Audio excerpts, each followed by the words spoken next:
Hello friends, പുതിയൊരു വീഡിയോയിലേക്ക് എല്ലാവർക്കും സ്വാഗതം.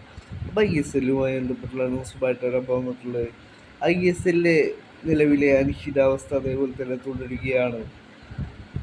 AFF രണ്ട് ഫോർമാറ്റുകൾ ക്ലബ്ബുകളുടെ മുന്നിലേക്ക് വെച്ചിരുന്നു.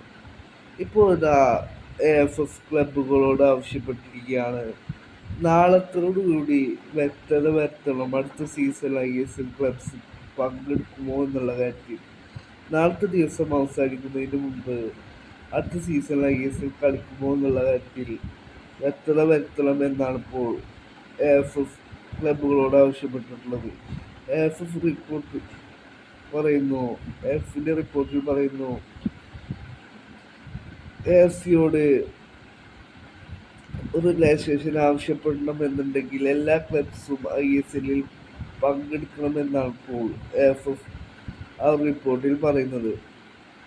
IFF ന്യൂസ് റിപ്പോർട്ട് ചെയ്യുന്നു, നിലവിലെ സാഹചര്യത്തിൽ 6-7 ക്ലബ്സ് മാത്രമായിരിക്കും ISLിൽ പങ്കെടുക്കുക എന്നാണ് ഇപ്പോൾ IFF ന്യൂസ് റിപ്പോർട്ട് ചെയ്യുന്നത്. നാളത്തോടെ ഇതിനെക്കുറിച്ചുള്ള വ്യക്തമായ അപ്ഡേറ്റ് പുറത്തുവരും പ്രതീക്ഷിക്കാം.